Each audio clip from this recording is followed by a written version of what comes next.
ninjas, my friends. Today is going to be a very insightful talk because today we are going to answer some of those questions that why maybe an employer during your interview didn't seem that interested, or maybe why that date on the other day wasn't really impressed. It all comes down to communication, but what sort of communication gets you through? So please join me in welcoming Dr. A.J Minai, all the way from Malaysia. Dr. A.J Minai is the brand storyteller leader in the Asian market. Please join me in welcoming Dr. A.J. Hi, Thank you A.J. so much. Very kind words. Dr. A.J Minai has been on TED Talks for Generation X and Z, which is you and your friends maybe for multiple times. He's been a TEDx speaker, he's been on the Forbes Council, and he's also an advisor at Harvard Business Review. That's a long list. I'm forgetting all. Okay. So let's start with the first question that I have for you, Right. AJ. I see that storytelling is Right. a technique that really hooks on people in whatever area in your life you are in. But I also know that Right.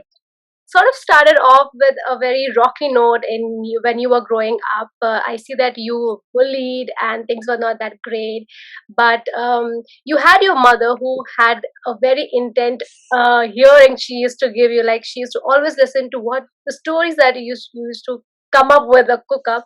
So I wanted to want you to maybe take our listeners through that, how this technique of storytelling developed over the period of time. Sure.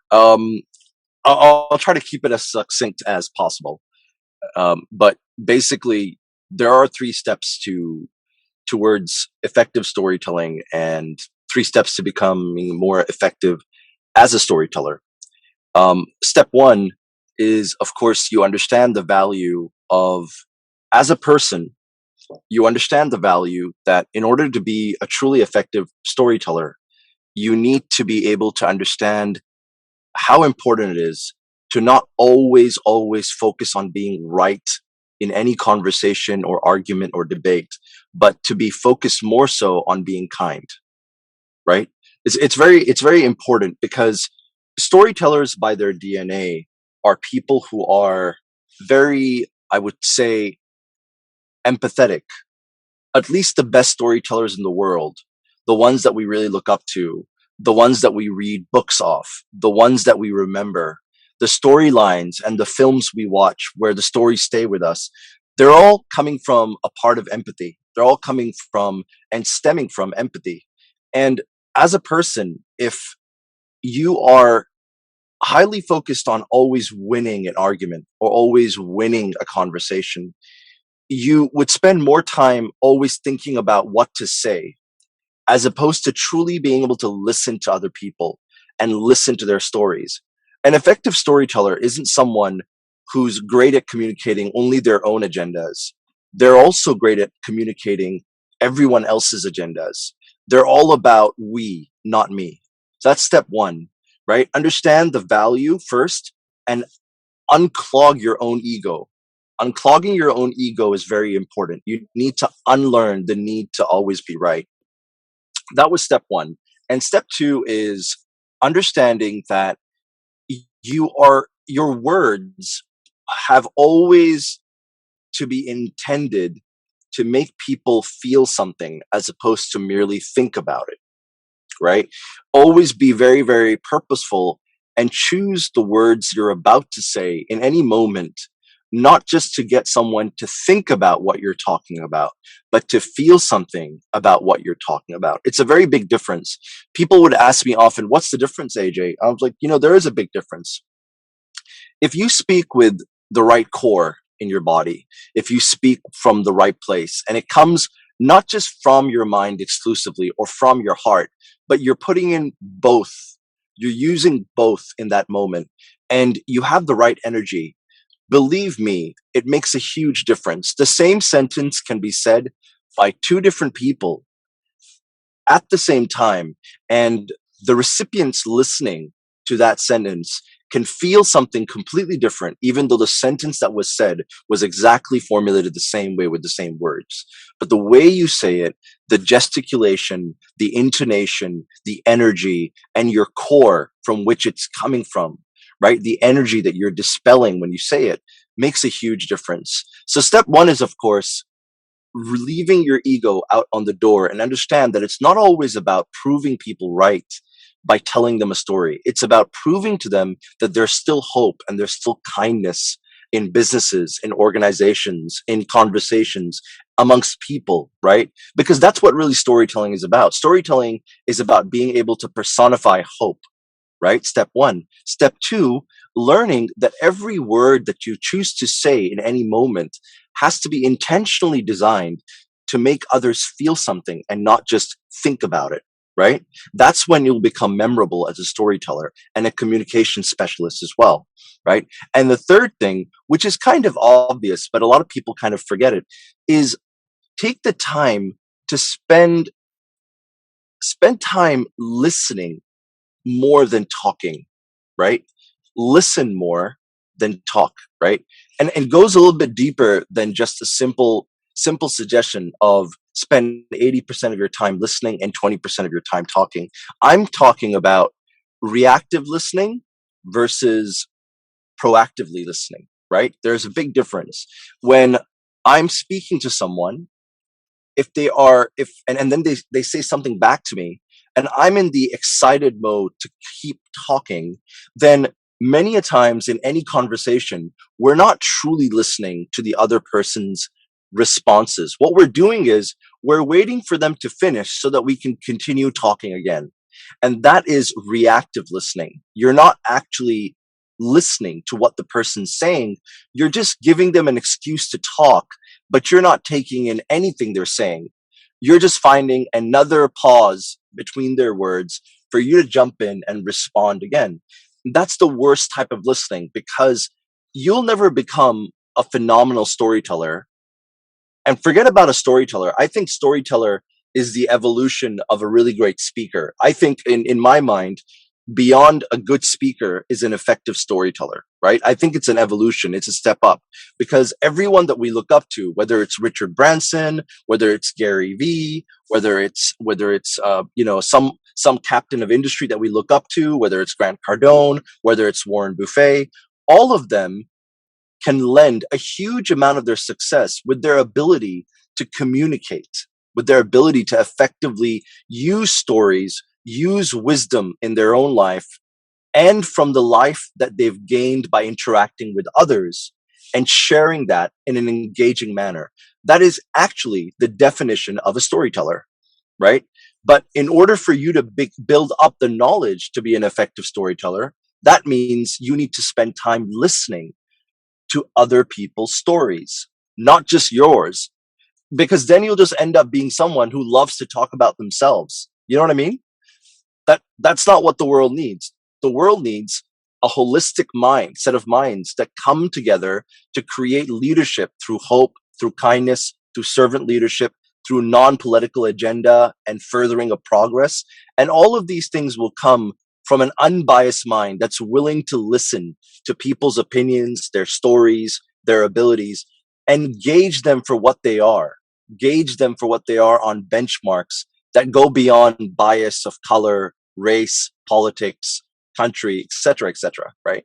So these are the three things that I'd like to just sort of share as an overview that would essentially were part of my childhood, that started out in my childhood from very young. For example, I can marry the lesson of kindness over being right in every conversation with my own mother. My mom didn't shoot me down when I used to come back and tell her the tallest tales, the most craziest stories, and she would just listen, and not just listen, but act like she believed me, act like she was interested in my stories. It gave me the confidence to become more of a storyteller. It gave me a confidence to continue telling my stories. Imagine what would have happened if my mom always wanted to be logically right about that situation. If she always wanted to go, oh, these stories are unbelievable. It's impossible that one of your friends fell off the balcony this afternoon and then later in the evening, he was okay. She wouldn't ever correct me. She wouldn't ever correct me. She would let me talk Totally. as a child and tell her all the imaginative, whimsical stories that I could come up with. And I love my mom because of that, because she never shot me down. And that was the beginning of my journey as a storyteller. It's very important that people understand the value of that. So, anyways, that's one way of how these three elements have definitely helped me become more an effective storyteller. And I hope it does the same for listeners. I'm absolutely sure about that. I'm very intrigued about these three steps that you have shared today. And the few things that I can from this that I can take away, especially when you were saying about the reactive listening as compared to proactive listening. I read about this few years ago, and that's when it clicked to me. I am being a reactive listener, and when you say so, I can think of how I have been communicating with people before, and how by just acknowledging and accepting the fact that yes, this has been happening, and changing my approach to a proactive listener has really helped me out while I'm in a professional conversation or I'm in a personal conversation. So thank you for really pinpointing out what exact issues people face, and why some people are able to make that impression while communicating, and while others need some bit of push and to refine Yep. themselves. And I'm Right. sure the graduates who are listening to us today and students across the globe, I'm happy that you're listening to this conversation right now, because being a being a good listener is so important, because that is when you Yeah. can pick up things from, you can build on from what other is saying, and you might catch some phrases or maybe some instances that can connect with your experiences, and the conversation can bloom further. Now I think the next Thank you. question I really would like to ask you is that, from where I see it, storytelling is a very creative aspect. It is a mindset. Right. I mean, you have to dig in deep in your creative mind. How did you marry it with business? Right. How does that help you, so that our listeners can understand how can that help in the professional setting? Right. Right. That's a really good question. Um, so the reality is today brands have become people and people have become brands, right? That is a reality that you can't run away from today. And that is the reason why people like Gary Vaynerchuk are so successful, right? The idea that every person that's walking on the planet right now has the potential of being their own singular brand based on their name, without having to depend on a crutch, without it being, for example, $1 million in their bank account, or a fancy car they drive, or a big mansion they live in, or anything else. But the reality is that you don't need a crutch anymore with social media and the digital age that we live in. People can become content creators, and every company should be a media company. It doesn't matter which industry you're in. Every company needs to become a media company, because believe me, people trust people. They don't trust a corporate entity. They follow and they enjoy Gary's content online. But then that also means that because they trust Gary and they follow him, it also means that it'll be a lot easier to convince them to sign a proposal at VaynerMedia. You know what I mean? Because they trust Gary and they follow that person, they enjoy their stories, they enjoy what they communicate, they enjoy what they stand for, and they trust them as a result of that. That means that in the future, if I'm a CEO who follows Gary, and then I were to one day have an encounter where VaynerMedia, amongst different agencies, VaynerMedia is the name of Gary Vee's Yeah, agency, VaynerMedia were to pitch me, who do you think I would be more inclined to choose? It definitely plays on your psychology, doesn't that's it? right. Right? If I'm a huge fan of Richard Branson and I have to choose between Flying Virgin and AirAsia, which one do you think I'll choose? You know what I mean? So, and similarly, if I'm a bigger fan of Tony Fernandez, I choose maybe AirAsia instead of, Virgin. But my point is that this one statement needs to sink in to the CEO all the way down to the janitor, right? It doesn't matter which position you hold in the company. What really matters is you understand that the power of storytelling allows you to become a more effective brand. When I say an effective brand, what is it that you measure about a brand to showcase that it's effective?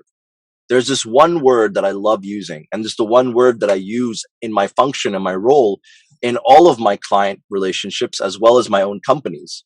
Memorability. A brand's effectivity or effectiveness comes from this one word, memorability. How often and how deeply you can remember that brand. I'll give you an example. Nike. I can say Nike to you. I can say Nike to a guy in Africa. I can say Nike to a girl in Belarus, and all of them would know Nike. That's an effective brand because all of them remember it. I say it, they remember it. And that is the benchmark, the yardstick that almost every brand in the world will measure itself against. Memorability. That's the criteria, right? Now, if you're talking about how is it that storytelling connects with brands, connects with businesses, to your question, it is the means and the medium to maximize your memorability, to maximize the effectiveness of your brand, whether it's a corporate brand, XYZ company, private limited, or it's A.J Minai as a person, your personal or professional brand. A superpower to accelerate your ability to stand out and differentiate yourself in an ocean of influencers, in an ocean of company competitors, is by using the power of storytelling. And that in turn increases your chances of hitting a higher criteria of that one thing that we just talked about, memorability.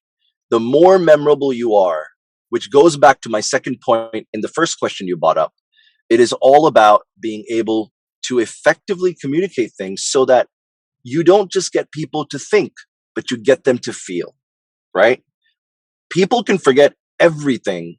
They can forget everything, but they'll never forget how you made them feel or how something made them feel. They'll forget the name, they'll forget the actor's name, they'll forget the movie's name, they'll forget all of it, but they'll never forget that moment where they felt something, right? And that is very, very powerful.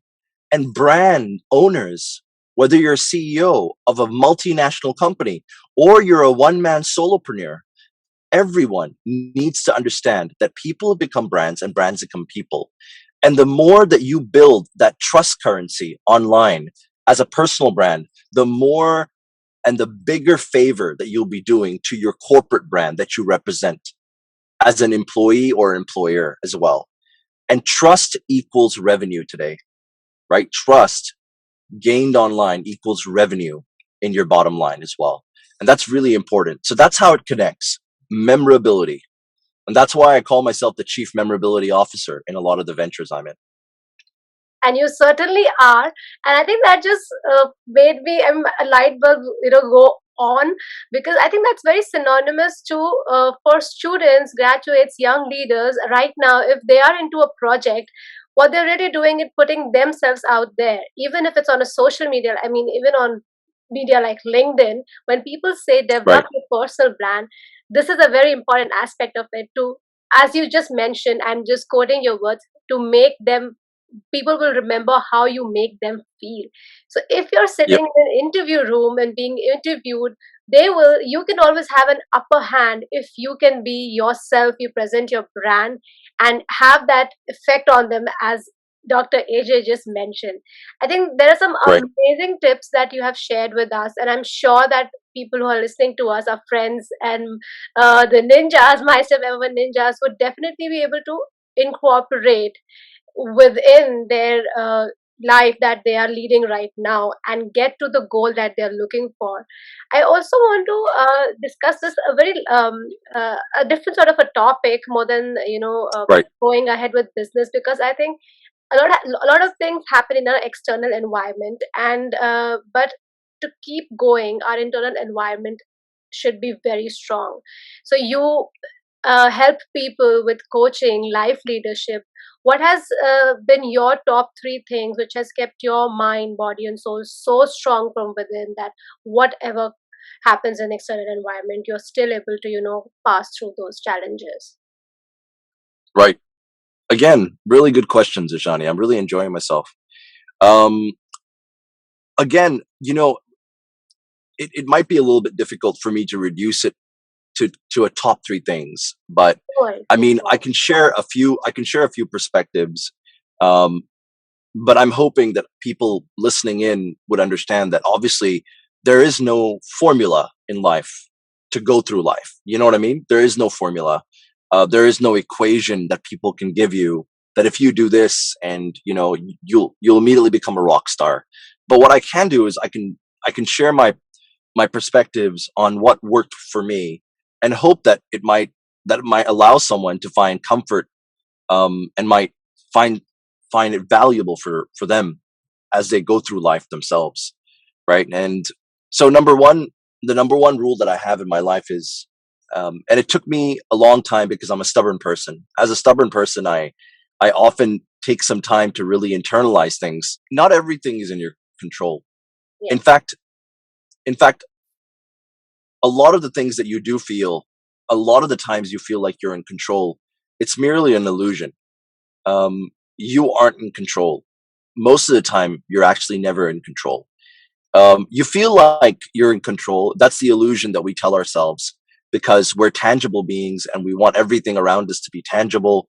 We want to measure things. We want to KPI things. We want to make sense of everything.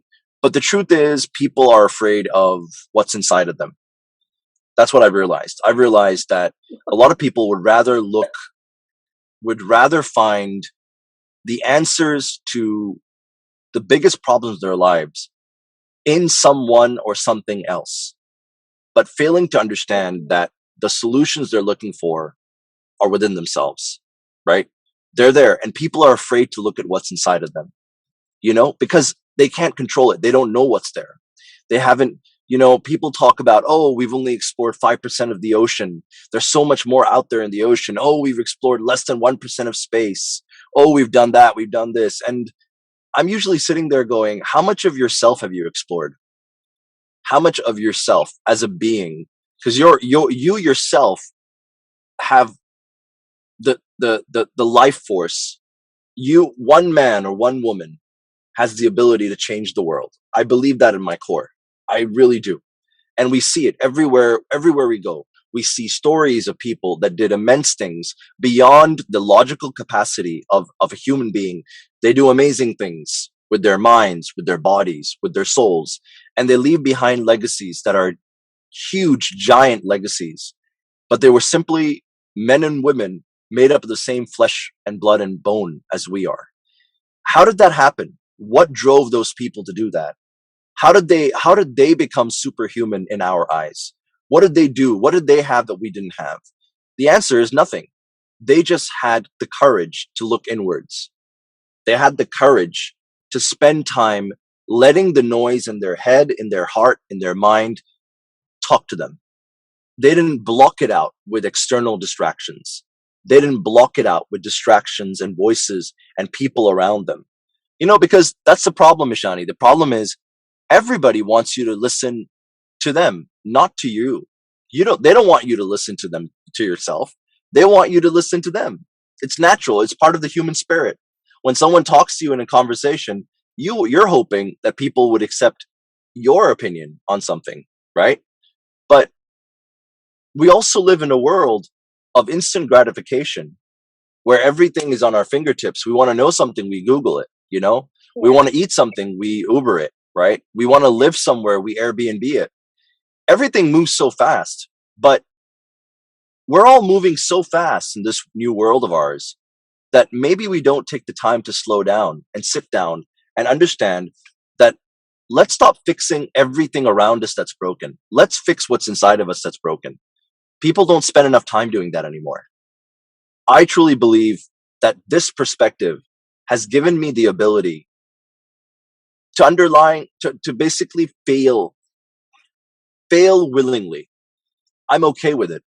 When I try something new, I'm all right.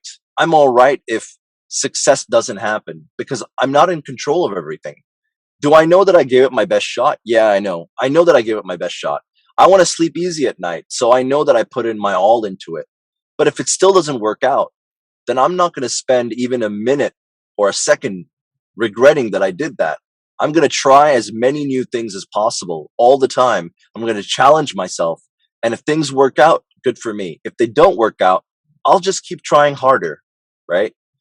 The truth is, eventually everybody gets what they want. The only catch is that you don't get it when you want it. You get it when you deserve it.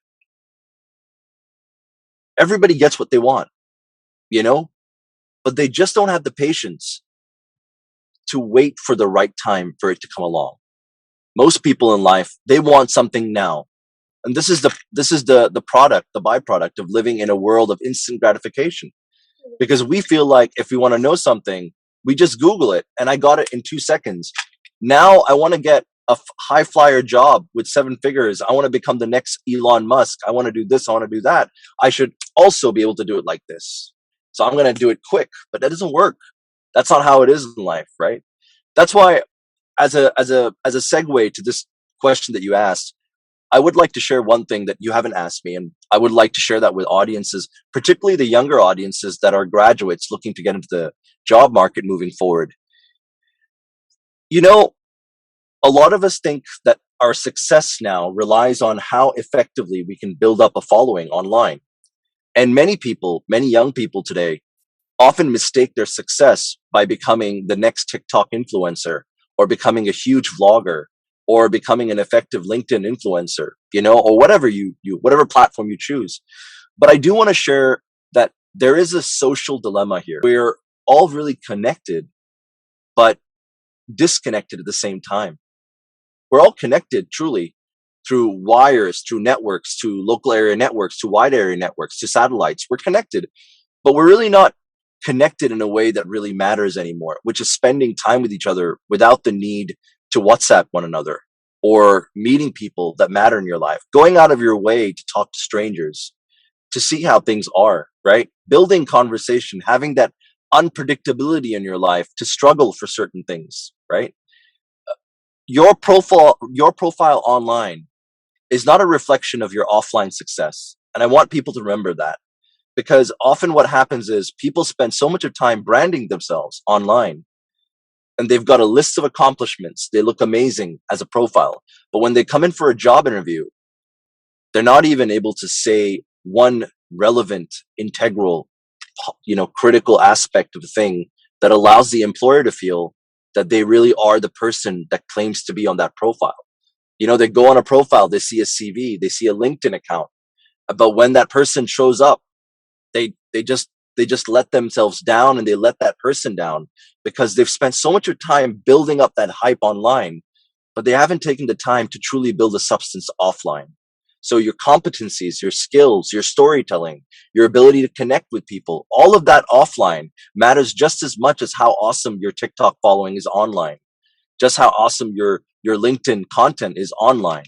It has to be a balance. And I feel that there's an imbalance often in the world now. So, yeah, And that's great that you've touched upon that particular, question that I never had in my mind. But, this dilemma keeps on going on in everyone's mind at this point in time. Even with me, it happens at some point in time. I think what you're trying, from what I understand, it's more like doing the hard work behind the scenes, as what you're trying to show on the screen. So it's more like taking the absolutely. actual actions that you're trying to, you know show on the screen, that this is what you're all about. So that is very, very important. At times I also used to, think, if I'm posting this thing, does it really mean something to me? If I am the person, if this post is for a person like me, what have I done that it will make sense to that person? So it should be backed by actions, is what I have understood from what you just mentioned. And thank you so much, AJ, for being on my podcast, my first step ever. I Thank think you.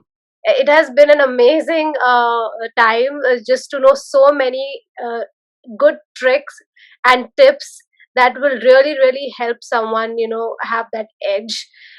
Before you Thank leave, you. I always ask my guest speakers to leave our listeners with a thought or a saying that you really resonate with. No particular saying that comes into mind right now, but perhaps as parting thoughts, I would like to say that you know it. A lot of people spend a lot of time trying to find answers in their life when what they should really be doing is focusing on asking the right questions, right? Understanding that going to a guru that promises you that by taking their course, you'll make $1 million, or talking to someone that's willing to give you a free ebook, and all you have to do is pay shipping charges. You need to ask yourself whether you're a Gen Z or a Gen Y or a Gen X or a baby boomer. You need to ask yourself, as you live in this digital world, why would someone who's a millionaire want to make other people a millionaire? Why would they want to tell people how to make a million? If you are a millionaire or a billionaire, would the best use of your time and your biggest priority be to go out there and tell other people how to make millions and billions? Think about it. Does it really make sense? Right? Now, people telling you, oh, if you download this free ebook and all you got to do is pay for shipping, but this ebook is going to tell you 7 different ways to reach success in 24 hours. Do you really think that the book is going to help you? It might help you with some perspective, but is there anything in that book that you don't really know already by simply living life? So the key to life is not finding a guru or AJ or Ishani or someone else that can give you an answer. Nobody else has the answer to your life. The answer to your life is in your hands. And you're going to start experiencing the amazing aspects of your own life by doing. Less thinking, more doing. Throw yourself into all sorts of situations and fail fast, because eventually then you'll succeed over and over again, right? Everybody we've looked at today, everybody that we've talked about on this call, and all the icons we look up to, they'll tell you that the one thing that they've learned in life is the fact that failure is a bigger part of success than victory, right? Failure is a much bigger part of success than victory. And people are so scared of everything today, right? And they want to find an answer. They want to find a quick answer. They want to go and download a course because this guy's a billionaire. He would teach me how to make billions. And they want to go and talk to someone. This guy, I'm having problems with my marriage, with my girlfriend, with getting jobs. I'm going to go to a guru who's going to tell me this, No offense to these guys. No offense. I'm nothing against them. I'm sure they have a lot of perspective. I'm sure they have a lot of value. But just understand what you really need to focus on in life. You need to focus on you, right? I'm sorry, I don't have a quote to tell you, Ishani, but I think that's a parting thought. Just be you and do you. Exactly. That is the most powerful quote or a thought I think that the guest speaker has left us with. And this is what my first step ever podcast is all about, which is just 2 words helping you do 2 things, 2 words that says take action. So thank you, Dr. A.J Minai, for being on my first step ever. It was great chatting with you today. Please follow us on Spotify, Google or Apple Podcast. Also, if you have any comments, you like to give any feedback, or if you really like to listen to someone, please follow us on Instagram, myfirststepever_IN, and let me know. And before I take a leave, I would like to say, start believing in yourself. And most importantly, keep believing in yourself. I am Ishani Nigam, your host for My First Step Ever, signing off for this week and eagerly waiting to have you and our next speaker again for the next week. See you!